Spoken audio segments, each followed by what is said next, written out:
Students, हम मज़ीद characteristics देखेंगे ट्रांजिशन एलिमेंट्स की। हम देखेंगे कि कुछ और कैरेक्टरिस्टिक प्रॉपर्टीज जो ट्रांजिशन एलिमेंट्स शो करते हैं। जिस तरह से हमने वेरिएबल ऑक्सीडेशन स्टेट्स की बात की, हमने बात की पैरामैग्नेटिज्म की, इसके अलावा हमने बात की कि इनके जो मेल्टिंग एंड बॉइलिंग पॉइंट किस तरह के होते हैं, ठीक है। और हमने अब हम यहाँ पर कुछ और की बात करेंगे, और ये जो मजीद कैरेक्टरिस्टिक्स जो हम यहाँ पर स्टडी करेंगे उनमें एक होगी कि ट्रांजिशन एलिमेंट्स की एक कैरेक्टरिस्टिक प्रॉपर्टी होती है कि वो कलर्ड कंपाउंड्स बनाते हैं, ठीक है। क्या बनाते हैं? कलर्ड कंपाउंड्स बनाते हैं, ठीक है। और इसके अलावा हम ये भी देखते हैं कि ये क्या करते हैं कि ये इंटरस्टिशियल एलॉयज या इंटरस्टिशियल कंपाउंड्स भी बनाते हैं, ठीक है। तो हम यहाँ देखते हैं कि इंटरस्टिशियल कंपाउंड्स भी बनते हैं इनके कंपाउंड्स, ठीक है। और इंटरस्टिशियल कंपाउंड्स भी कहते हैं और इंटरस्टिशियल एलॉयज भी कहा जाता है, ठीक है। और इसके अलावा हम देखते हैं कि जो सिंपल एलॉयज होते हैं उनकी भी फॉर्मेशन होती है, ठीक है। तो यहाँ पर हम इन तीन प्रॉपर्टीज को या कैरेक्टरिस्टिक्स को स्टडी कर लेते हैं। अच्छा, फर्स्ट वन जो हम यहाँ पर बात करेंगे वो हम यहाँ बात कर लेते हैं कलर कंपाउंड्स की, ठीक है। तो कलर कंपाउंड्स की जब हम बात करेंगे यहाँ पे, इसको हम यहाँ से उठा के नीचे कॉपी कर लेते हैं, ठीक है, यहाँ पर ले आते हैं। तो जब हम इसकी बात करेंगे तो इसमें हम क्या स्टडी करेंगे? हम इसमें स्टडी करेंगे कि देखिए जो ट्रांजिशन एलिमेंट्स होते हैं ना, इनके जो हमारे पास क्या आ जाते हैं, इनके जो हमारे पास कंपाउंड्स होते हैं, ठीक है, वो क्या कर रहे होते हैं? वो कलर्ड कॉम्प्लेक्सेस दे रहे होते हैं या कलर्ड कंपाउंड्स बना रहे होते हैं, ठीक है। इनके जो कंपाउंड्स होंगे वो क्या होंगे? कलर्ड कंपाउंड्स होंगे। तो इसमें हम देख लेते हैं कि कलर क्यों, किस वजह से आ रहा होता है। कलर इस वजह से आ रहा होता है कि इनके अंदर जो है वो इलेक्ट्रॉनिक ट्रांजिशन होती है, ठीक है। हम कहते हैं कि इलेक्ट्रॉन्स की जो होती है वो ट्रांजिशन हो रही होती है, ठीक है। अब इलेक्ट्रॉन्स की ट्रांजिशन किस तरह से हो रही होती है कि जब एक एटम के अंदर हम क्या करते हैं कि किसी एक शेल में एक इलेक्ट्रॉन रिजाइड कर रहा है, ठीक है। ये इलेक्ट्रॉन है, तो इसको जब एनर्जी मिलेगी तो क्या होता है कि ये जंप मार के किसी हायर शेल में चला जाएगा, ठीक है। जब ये किसी हायर शेल में जाएगा, ठीक है ना, जंप करके हायर शेल में चला गया। अब जब उस शेल से ये वापस अपने शेल में आएगा या किसी शेल में आएगा तो ये एनर्जी जो है वो रिलीज करता है, ठीक है। डिपेंड करता है कि किस शेल से किस शेल में ये इसने एक्साइटेशन की है, यानी कि जंप मार के हायर में गया है, और किससे डी एक्साइट हो, और उससे जब ये डी एक्साइट हुई किस शेल में जा रहा है, ये इसकी एक्साइटेशन है, तो वो किस शेल में हो रही है ये भी डिपेंड करता है। तो ये जो इलेक्ट्रॉनिक ट्रांजिशन है, तो ये हम देख रहे हैं कि कितनी वेरिएशन आ जाती है। किस शेल में था, ठीक है, फिर किस शेल में गया, फिर उस शेल से किस शेल में वापस आया। तो जो जब जिस शेल में वापस आता है उसके अकॉर्डिंग हमारे पास जो है वो क्या होती है, जब ये जो डी एक्साइटेशन होती है इसके अकॉर्डिंग हमारे पास यहाँ एनर्जी रिलीज होती है। ये एनर्जी जो होती है वो क्या होती है, किसी इसकी कोई हमारे पास वेवलेंथ लैम्डा जो है वेवलेंथ के लिए होता है, ठीक है। वेवलेंथ भी होती है, इसकी कोई फ्रीक्वेंसी भी होती है, ठीक है। तो उसी वेवलेंथ और फ्रीक्वेंसी के अकॉर्डिंग अगर ये विजिबल रीजन में लाई करेगी, ठीक है, अगर ये क्या होगी? विजिबल रीजन में होगी, विजिबल रीजन में होगी, तो हम देखते हैं कि हमारे पास क्या आ जाते हैं कि हमें कलर विजिबल होता है, ठीक है। यानी कि अगर विजिबल रीजन होगा तो उसमें क्या होगा? कलर नजर आएगा। तो यही होता है, इलेक्ट्रॉनिक ट्रांजिशन इसमें होती है। अगर इसको हम थोड़ा सा डिटेल से देखें तो हमारे पास इसमें जो आ रही होती है उसको हम कहते हैं डी डी ट्रांजिशन, ठीक है। इसको हम स्टडी कर लेते हैं यहाँ पर कि डी डी ट्रांजिशन क्या होती है, ठीक है। डी डी ट्रांजिशन बेसिकली हमारे पास आ जाती है कि जब एक ट्रांजिशन एलिमेंट जो होता है, क्योंकि इसके अंदर हमारे पास क्या आ रहे होते हैं, जो ट्रांजिशन एलिमेंट्स हैं, ये जो हमारे पास होते हैं, ये ट्रांजिशन मेटल्स भी जिनको हम कहते हैं, इनके अंदर हमारे पास आ जाते हैं इनकम्प्लीट डी ऑर्बिटल्स, ठीक है। डी ऑर्बिटल्स में सिर्फ डी लिख रही हूँ, डी ऑर्बिटल्स की बात कर रहे हैं, ठीक है। इनकम्प्लीटली फिल्ड होते हैं वो, ठीक है। तो हम देखते हैं कि उनमें जो है हमारे पास जब कोई आयन या कोई चीज जो कंपाउंड बनाने के लिए कोई सब्सटेंस जब करीब आता है तो हमारे पास जो डी ऑर्बिटल होता है बेसिकली वो 5 होते हैं डी ऑर्बिटल्स, ठीक है। सब ऑर्बिटल्स जो उसके होते हैं वो कितने होते हैं? 5 होते हैं, ठीक है। और उनको हम जो है वो डिटेल से पहले भी स्टडी किया जा चुका है कि ये हमारे पास होता है D X Y, D Y G, D X G, D X square minus Y square, D G square. ये 5 हमारे पास ऑर्बिटल्स होते हैं।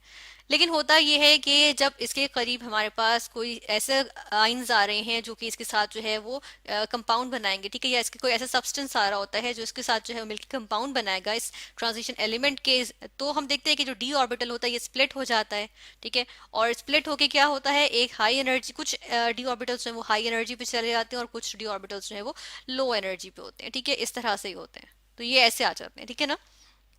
इसको हम यहाँ पे इस तरह से मेंशन करेंगे। अब देखिए इनके दरमियान जो एनर्जी डिफरेंस होता है ना वो बहुत ज़्यादा नहीं है, ठीक है, ये डेल्टा ई हम लिखेंगे एनर्जी डिफरेंस के लिए। तो ये हम देखते हैं कि नॉट सो बिग, हम यहाँ पर लिख देते हैं नॉट सो बिग, कि बहुत ज़्यादा डिफरेंस नहीं होता। तो इसलिए हम देखते हैं जो यहाँ पर हमारे पास होंगे ना, जो यहाँ पर हमारे पास इलेक्ट्रॉन्स होंगे वो यहाँ पर पहले हम इनमें अरेंज करेंगे फिर इसमें अरेंज करेंगे। तो होता यह है कि जब कोई इलेक्ट्रॉन इधर से ट्रांजिशन करके दूसरे यानी हायर एनर्जी वाले में चला जाएगा तो ये हमारे पास ट्रांजिशन होगी, ठीक है, ये एक हमारे पास मौजूद था। इसको हम थोड़ा सा इस तरह बोल्ड कर देते हैं, ठीक है, इस वाले को भी हम क्या करते हैं थोड़ा सा बोल्ड कर देते हैं। तो ये देखिए अब ये जो है इसकी ये जो है वो जंप मार के ऊपर हायर शेल में चला गया, ठीक है। तो ये जो हमारे पास ट्रांजिशन हो रही है डी ट्रांजिशन, तो यहाँ पर देखिए ये ट्रांजिशन हुई, ठीक है, लेकिन इसके लिए इसने क्या किया है, एनर्जी जो है वो एब्जॉर्ब की है। लेकिन जब ये वापस नीचे आएगा तो हम देखते हैं एनर्जी जो है वो रिलीज की जाएगी, बिल्कुल उस तरह जिस तरह हमने इलेक्ट्रॉन की ट्रांजिशन ऊपर देखी थी। तो ये इलेक्ट्रॉन का ही हो रहा है, लेकिन हम इसको जो है वो स्पेसिफाई करें कि ये डी ट्रांजिशन है, यानी कि एक डी ऑर्बिटल से यानी lower level lower energy D orbital से वो हायर एनर्जी डी ऑर्बिटल में जा रहा है, ठीक है, इस तरह से होता है। और हम देखते हैं एनर्जी रिलीज होती है। अभी जो एनर्जी रिलीज होती है इसी के अकॉर्डिंग हम देख लेते हैं कि हमारे पास क्या होती है, हमारे पास जो है वो कलर जो है वो जो एनर्जी रिलीज हो रही है उसके वेवलेंथ और फ्रीक्वेंसी होगी कोई स्पेसिफिक। और यूजुअली जो ट्रांजिशन एलिमेंट्स की होती है, क्योंकि ये एनर्जी डिफरेंस स्मॉल होता है इसलिए हमारे पास यूजुअली जो आ रही होती है वो विजिबल रीजन में आ रही होती है या यूवी रीजन में आ रही होती है, ठीक है। तो हमें ज्यादातर जो है वो विजिबल रीजन में मिल जाते हैं और हमें हमारे पास क्या आ जाता है, हमारे पास जो है यहाँ पे कलर विजिबल होता है, उस कंपाउंड का कोई स्पेसिफिक कलर होता है। जिस तरह यहाँ पर हम एग्जाम्पल ले लेंगे, ठीक है, एग्जाम्पल में हम क्या बात करेंगे, यहाँ पे हम देखते हैं टाइटेनियम की बात कर लेते हैं, ठीक है।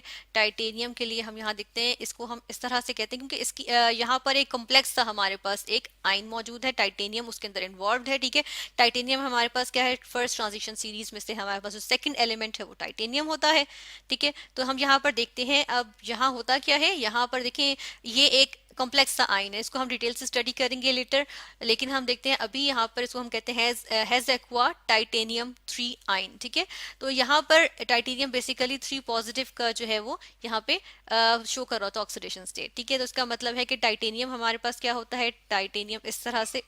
तो यहाँ पर हम देख रहे हैं कि अब ये टाइटेनियम के लिए हमने इलेक्ट्रॉनिक कन्फिगरेशन लिखी, ठीक है। अब इसको देखें कि टाइटेनियम 3 पॉजिटिव फॉर्म में मौजूद है, तो इसके लिए क्या होगी कि सबसे पहले ये इलेक्ट्रॉन्स लूज होंगे, तो हमारे पास 4s0 हो गया और एक इसका भी इलेक्ट्रॉन लूज हो जाएगा तो 3d1 रह जाएगा, ठीक है। अब देखिए यहाँ पर अगर हम फिलिंग करें टाइटेनियम के लिए, ठीक है, टाइटेनियम 3 पॉजिटिव के लिए, तो वो किस तरह से होगी, वो कुछ इस तरह से हो जाएगी कि एक ये आ जाएगा, ठीक है, बस यही मौजूद है। तो ये हमारे पास यहाँ पर नीचे पहले फिलिंग हो जाएगी क्योंकि लोअर लेवल में जो है वो पहले फिलिंग होगी फिर हायर में होती है, तो पहले यहाँ पर लोअर लेवल में फिलिंग हो गई।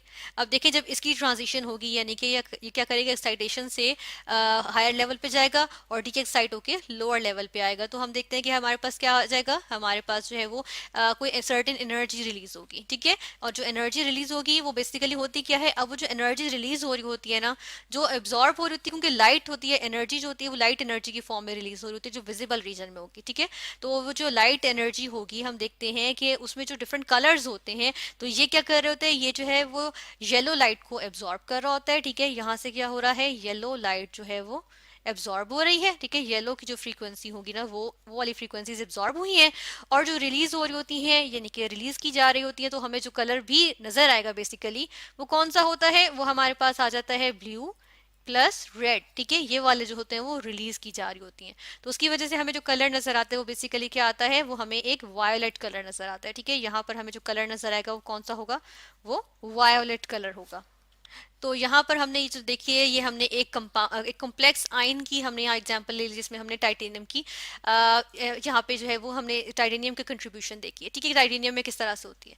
इसके अलावा हम बात करें अगर यहाँ पर तो देखिए स्कैंडियम की अगर हम बात करें तो स्कैंडियम का जो 3 पॉजिटिव आयन होता है उसके अंदर हमारे पास क्या होता है, इसके अंदर हमारे पास जो है वो 4s0 होता है और 3d जो होता है वो भी हमारे पास 0 होता है। तो बेसिकली ये क्या होगा, ये क्या बनाएगा, ये हमारे पास कलर्ड कंपाउंड्स नहीं देगा, ठीक है। तो हमारे पास व्हाइट सॉल्ट्स या व्हाइट कंपाउंड्स आ रहे होते हैं इसके। इसी तरह अगर हम बात करें किसकी, हम यहाँ पर बात कर लेते हैं जिंक की, ठीक है। हम यहाँ पर लिखेंगे Zn जिंक। जिंक के लिए देखें 2 पॉजिटिव आयन जो कंपाउंड्स होंगे, ठीक है, जिस तरह जिंक सल्फेट में, तो हमारे पास क्या होगा 4s0 होगा और 3d जो है वो कंप्लीटली फिल्ड होगा, ठीक है। अगर कंप्लीटली फिल्ड होगा तो कोई ट्रांजिशन नहीं होगी, सारा फिल्ड है ना, ये भी फिल्ड है, ये भी फिल्ड होगा, ये भी फिल्ड होगा, ये भी इस तरह से होगा, ये D10 ऐसे बनेगा ना, ठीक है। इसी तरह यहाँ पर भी होंगे इसी तरह। ठीक है, 3D10 में, ठीक है, ये जिंक के लिए जो होगा। तो हम देखते हैं कि हमारे पास यहाँ पर क्या आ जाएगा, यहाँ पर इसके कंपाउंड भी इसीलिए वाइट होते हैं। तो हम देखते हैं कि हमारे पास जो आयंस इन ट्रांजिशन मेटल्स के आयंस क्या कर रहे होते हैं कि या तो उनके डी में कोई इलेक्ट्रॉन नहीं होता, ठीक है, या हम देखते हैं कि इलेक्ट्रॉन्स जो होते हैं वो कम्प्लीटली फिल्ड होते हैं, तो वो कलर्ड कंपाउंड्स नहीं दे रहे होते हैं, ठीक है, बाकी जो है वो कलर्ड कंपाउंड्स देते हैं। ये हमने डिटेल से स्टडी किया। उसके बाद हम आ जाते हैं इंटरस्टिशियल कंपाउंड्स पे। इंटरस्टिशियल कंपाउंड्स को हम देखते हैं, इसमें हम देखेंगे इंटरस्टिशियल का जो वर्ड है वो बेसिकली निकला है इंटरस्टिसिस से, ठीक है, STICES। इंटरस्टिसिस हमारे पास बेसिकली क्या होते हैं, ये होल्स होते हैं, स्मॉल होल्स को हम इंटरस्टिसिस कहते हैं। तो जो मेटेलिक लेटिसेस होंगे, मेटेलिक नेटवर्क होगा, क्लोज्ड पैक्ड मेटल एटम्स होंगे, उनके दरमियान जो होल्स होते हैं उनके अंदर हमारे पास स्मॉल एटम्स इस तरह के हाइड्रोजन हो गया, बोरॉन हो गया, कार्बन हो गया, नाइट्रोजन हो गया, तो ये वहां पे फिट इन हो जाते हैं, ठीक है, वहां पर घुस जाते हैं, तो वहां पर अटैच हो जाते हैं। तो हम देखते हैं कि हमारे पास जो है वो क्या होते हैं, इंटरस्टिशियल कंपाउंड्स कहलाते हैं, ठीक है। जिस तरह से इसकी एग्जांपल आ जाएगी कि हमारे पास होते हैं इंटरस्टिशियल कार्बाइड्स, ठीक है, इसमें हम देखते हैं कि जो मेटल के क्लोज पैक मेटल एटम्स होते हैं उसके अंदर क्या चीज मौजूद होती है, कार्बन के जो है वो एटम्स इसमें शामिल हुए होते हैं, ठीक है, तो वो कार्बाइड्स हमारे पास कहलाते हैं।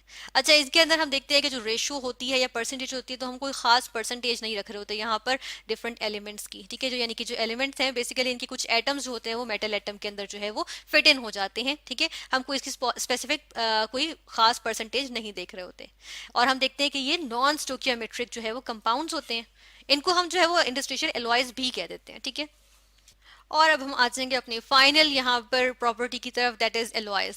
एलॉयज की बात करेंगे। एलॉयज हमें पता है कि क्या होते हैं, मिक्सचर ऑफ कंपाउंड्स होते हैं, ठीक है, mixture of different mixture of compounds होते हैं, मिक्सचर ऑफ सॉलिड्स भी कह सकते हैं कि एक चीज हमारे पास सॉलिड होती है, दूसरी उसके अंदर जो है वो हमने ऐड की हुई होती है, ठीक है। तो हम देखते हैं कि एलॉयज में की अगर हम बात करें तो ये जो ट्रांजिशन एलिमेंट्स होते हैं ये हमारे पास जो है वो एलॉयज भी बना रहे होते हैं, ठीक है। जिस तरह यहाँ पर कुछ एग्जांपल्स स्टडी करेंगे, ये हमारे पास कुछ एग्जांपल्स आ जाएंगी, ठीक है, थोड़ा सा इसको स्क्रॉल डाउन करेंगे, ठीक है, और यहाँ पर हम इसकी एग्जांपल स्टडी कर लेते हैं। जैसा कि ब्रास जो होता है वो कॉपर और जिंक की खास परसेंटेजेस मिला के जो है वो ब्रास बनता है। ब्रॉन्ज जो होता है वो कॉपर और टिन की खास परसेंटेजेस मिला के बनता है। क्वाइन मेटल्स जिनसे क्वाइंस बनते हैं, कॉपर और निकल की खास प्रोपोर्शंस मिला के बनता है। स्टील में हम देखते हैं आयरन और कार्बन की खास प्रोपोर्शन होती है, इसके अलावा समटाइम्स क्रोमियम भी होता है, निकल भी ऐड कर दिया जाता है, ठीक है, डिफरेंट स्टील के टाइप्स में। स्टर्लिंग सिल्वर, स्टर्लिंग हमारे पास होते, इस तरह हमारे मुल्क में रुपये का बेसिक यूनिट जो होता है वो पैसा होता है, इस तरह से ब्रिटिश में अगर देखें, ब्रिटेन में देखें हम,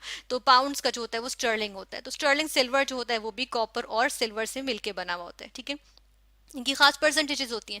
इस तरह एलॉयज जो होते हैं, देखें हम ट्रांजिशन मेटल्स एलॉयज बना रहे हैं, ट्रांजिशन मेटल्स जो वो इंटरस्टिशियल कंपाउंड्स बना रहे हैं, ठीक है। इसी तरह ट्रांजिशन मेटल्स की एक और प्रॉपर्टी हमने देखी कि वो कलर्ड कंपाउंड्स देते हैं।